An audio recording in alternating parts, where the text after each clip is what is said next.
What do you do when overnight a global pandemic plunges the organization you lead into uncertainty? Welcome to The Pivot. Hi, everyone. Jen DeVore here, Civic Impact Manager for the Economy League of Greater Philadelphia. I'm really excited to bring to you another episode of The Pivot, our web series where we highlight regional leaders talking about how they're pivoting their businesses and organizations in wake of the COVID-19 pandemic. I'm really excited for today's guest, Kathryn Roberson, Executive Director of Hire Philly. Kathryn, why don't you join us on camera? Hi. Hi, how are you? I'm good. How are you? I'm good. I mean, these are strange times, right?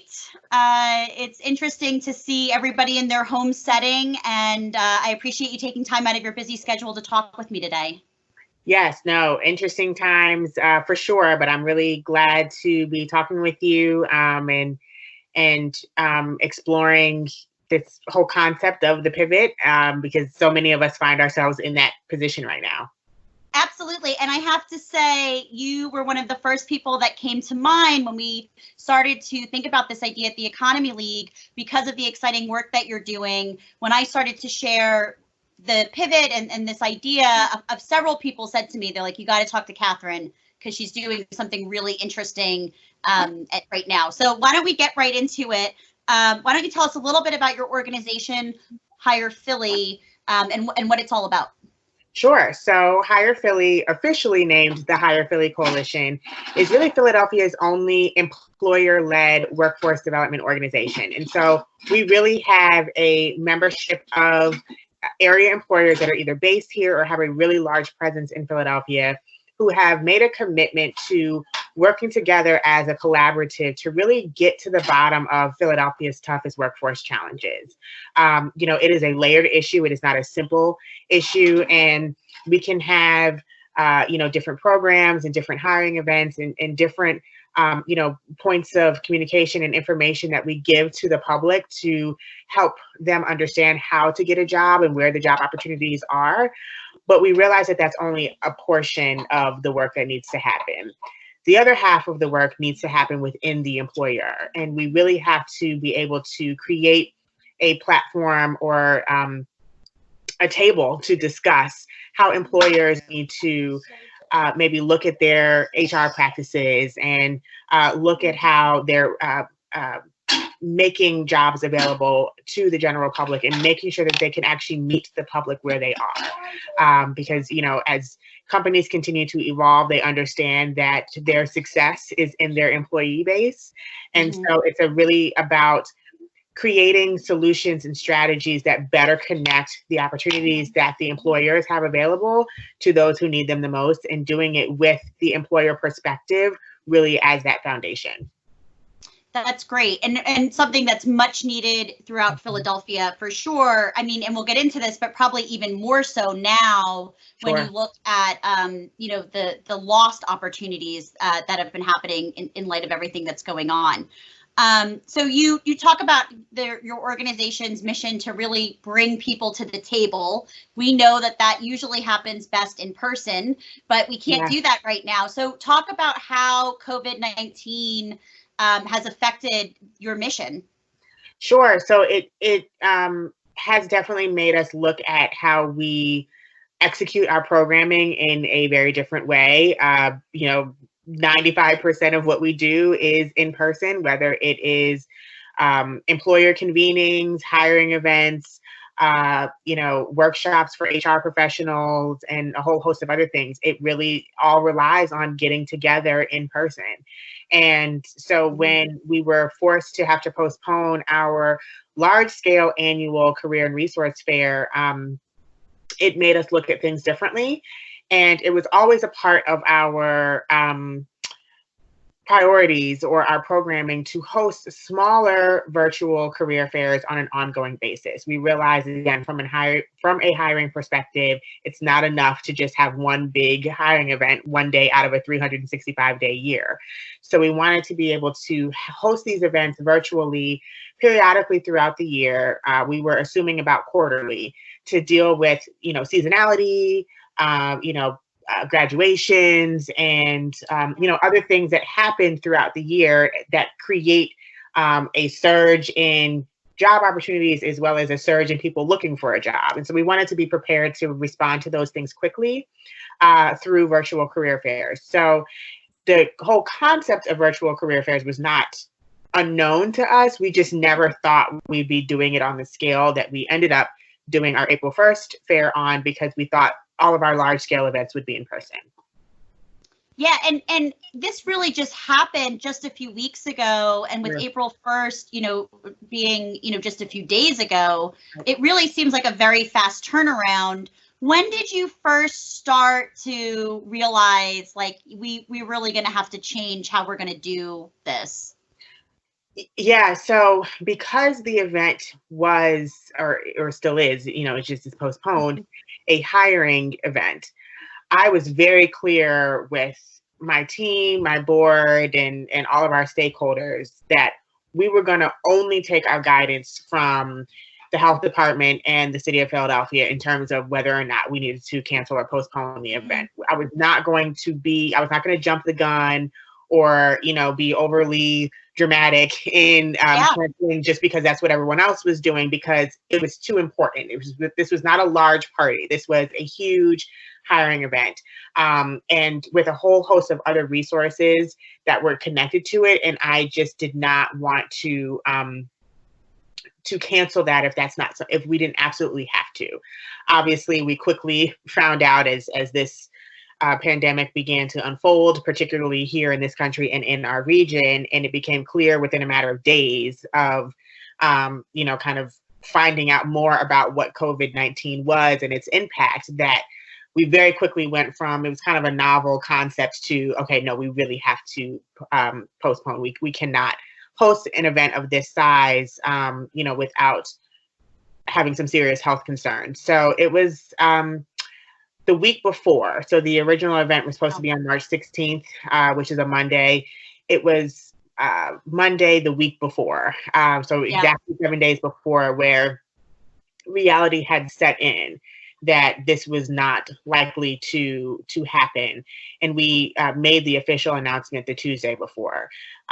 So leading up to that, we had, so I guess now 2 weeks prior, we, again, were very aware of COVID-19 and knew that it was here in the States, and knew that it was something that we needed to keep an eye out for. So we took the precaution of making sure that we ordered personal hand sanitizers for all of the would-be attendees. Yeah. We did, take those precautions and also added some other precautionary measures to the event itself to make sure that we were minimizing actual physical contact and, trying to maintain what we now know as social distancing.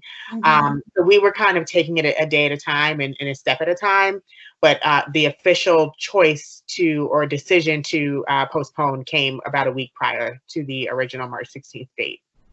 Yeah, so it seems like there was a couple different phases of the pivot. It was preparing to still move forward in person, because workforce development, I mean, that's an essential business, right? That's an essential service.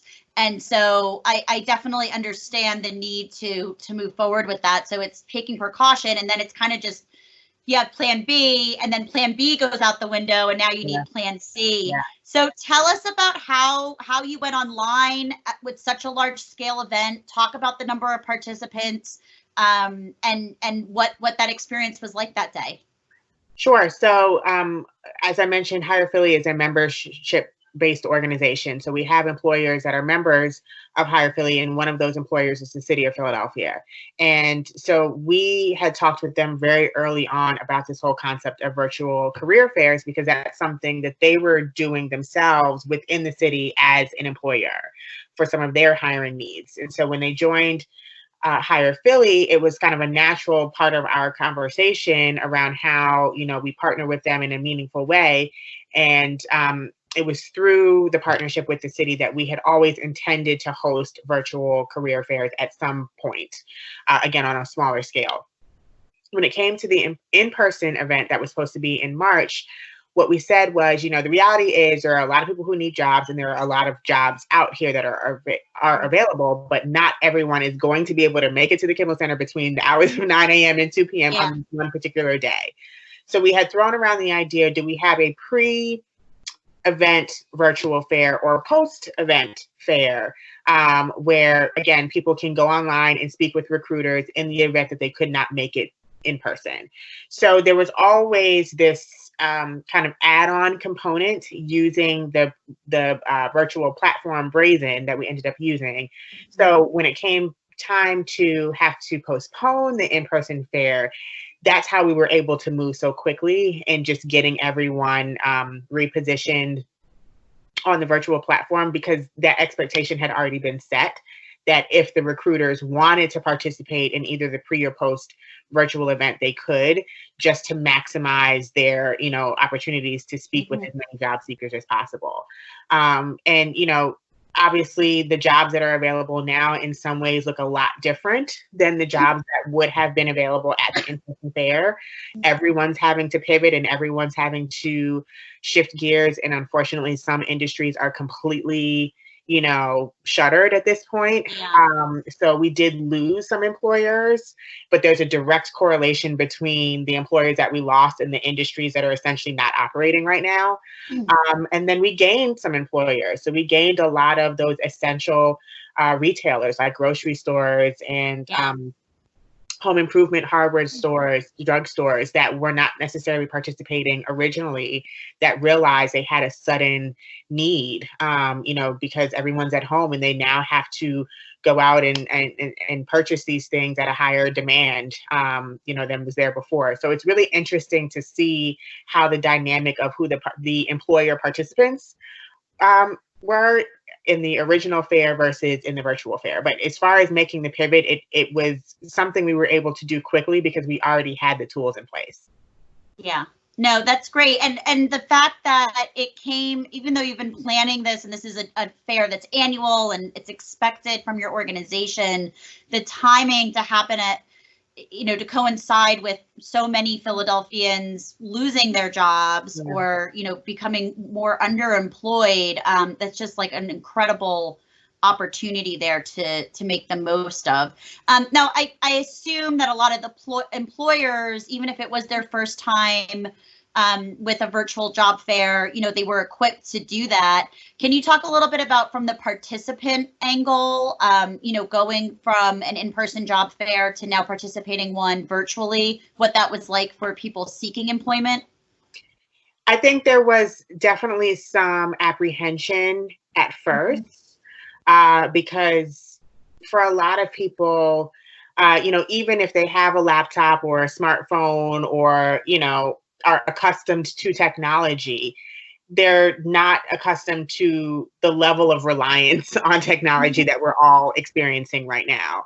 Yeah. And, when it comes to looking for a job, that's one of the last things that we've seen, kind of shift to online. Yes, part of the process is automated. You may apply online and you may have to take a pre-screening test online. But when it comes to interviewing, you're sitting across the table from somebody, in person somewhere. And so I think just because it was so different from their normal job seeking experience, there was a little apprehension around, well, what is this going to mean? What is this? How is this going to work? What is this experience going to be like? But the one thing that helped us a lot is we got a lot of really great press leading up to the event. We tried really, really hard. I'm very thankful to our PR team from Brownstone PR, who really kept trucking and really they were on the receiving end of a lot of no's from the media because everyone was just inundated with all things coronavirus and, COVID-19, but we kept pushing and kept, really trying to reiterate the fact that this was an important story to tell and to break up the monotony of all of the coronavirus information, because that's obviously very important as well. But COVID-19 is why we're here. That's why our unemployment rates are skyrocketing. So we have to find the time to talk about the fact that there's still opportunities out here. So they did a really, really good job of pushing that. And we were on all of the, local news outlets, as well as in several other print publications, which I think really helped dive into and explain and manage expectations of what the actual experience was going to look like when they logged in on April 1st. Let them know that it was a very tangible experience, and Brazen as a platform has done a really, really good job of humanizing something that is virtual. So attendees were actually able to have a live chat with a recruiter. So no, you can't see their face. No, you're not standing across a table from them, but you were typing in real time, actually talking to a person on the other side of a different computer. Opportunity seekers were able to upload their resumes. And so recruiters were able to see the resumes of every person that they were talking to and could actually speak intelligently to the experience that was reflected on their resumes. There were pre-screening questions that recruiters could ask. So by the time you got to having a conversation with someone, you knew that they met all of the basic criteria that was necessary for that particular job. So there's a lot of information that went into populating the event beforehand.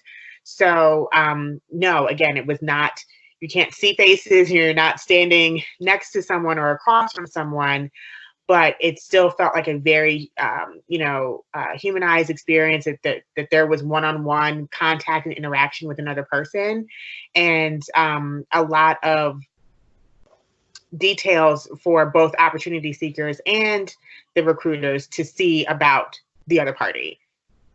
That's great. And so how would you define success with the virtual fair? Like, would you say it was successful? And if so, how do you measure that success? Absolutely. So we are still getting down to the granular details of success. So success for us means that people actually were hired and got jobs as a result of the fair, which that information we are still gathering from employers. But what we do know is that there were over 2,000 people who actually registered for the virtual career fair, and about just over 1,700 that actually participated.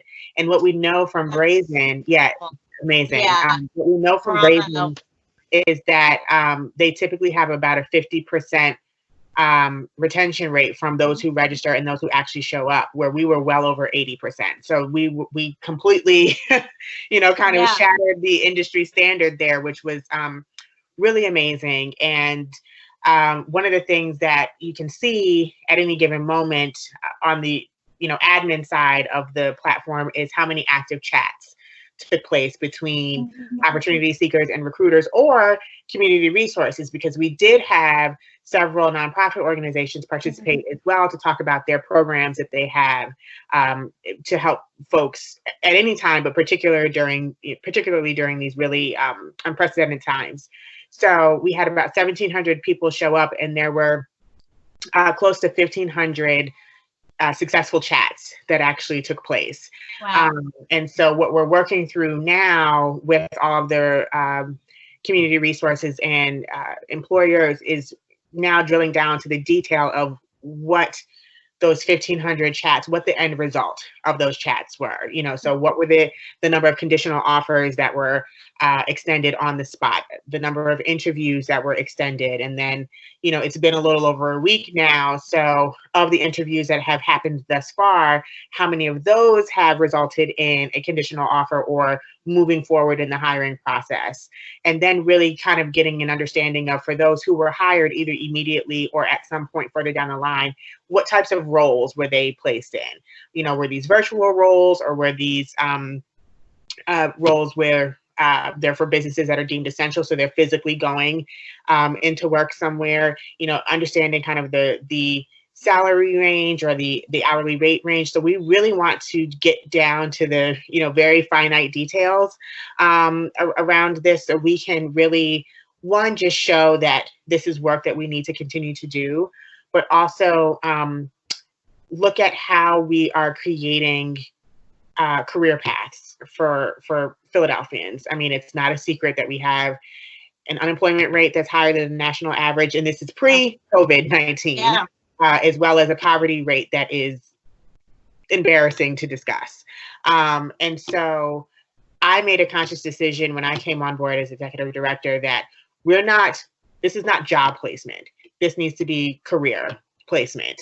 And we need to be looking at this from the perspective of what access and opportunities can we give to Philadelphians to make sure that they don't have a job for today and the next few months, but they have a job for today that leads to another job, which leads to another job, which leads to this salary increase or this,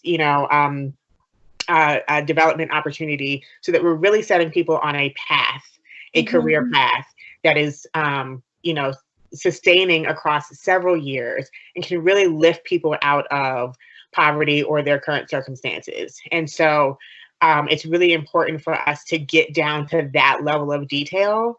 So one, we know what we've accomplished thus far. And then two, we can figure out how we can continue to make it better. And that's great that you were able to continue to use that. I love that it's not job placement, it's career placement, to continue to use that as your North Star, because it could have just been a real quick fix. Like, let's just throw everybody up online. We'll take whatever jobs we can get, but to make it sustainable and still a meaningful experience. Like, I give you a lot of credit for staying that course. Do you think this is the future now of career placement and workforce development, of moving more events like this online? I think it is certainly a part of the future. I do think there is something to be said about human interaction, and I hope that we don't completely move away from that altogether. Technology is amazing, and I'm so grateful for the internet and Brazen and laptops and all of the different, tools that we utilize to make this happen. But I also recognize that there's a social capital component of this, and really being able to connect with people and build relationships. It's hard to do that through a computer. It's hard to do that just solely over the phone. And so while I do believe that whether it's an organization like Hire Philly, or businesses large and small, I do 100% believe that there is going to be a shift and a heavier reliance on technology. But I don't believe that we need to kind of 100%, shift over to that and kind of forget about the ways of the past, because I do think that there's just certain things that robots and automation and computers cannot replace. And that is that relationship building and that human interaction, which, depending on the job that you're considering or the industry that you're looking to get into, is extremely important. It's an extremely important, part of your success. And so I think from the perspective of relationship building, we need to, as we can, come out of this and we can get back to some level of normalcy, we need to find that balance. Yeah, well, I look forward to finding that balance as well. And I definitely agree. Hearing about all these different pivots from across the city and beyond in the region, I think, I agree. I hope that we don't go totally virtual. And, when we are able to come out into whatever the new normal will be, that we do still have that human touch. So I'm glad that is the future you're projecting. That's great. So before we go, how can people at home that are watching this, how can they help Hire Philly and achieve its mission, both now and then in the long term as we do go out into this new normal? Sure. So I would say people can really be helpful by supporting the work that we're trying to do by encouraging their employers to get involved. If there are folks that are in HR or talent development that are watching this, we are really looking for more and more employers to work with on an ongoing basis to continue to build our membership, because we need those perspectives. We need to understand the challenges that employers face in getting connected to the talent pool that they need.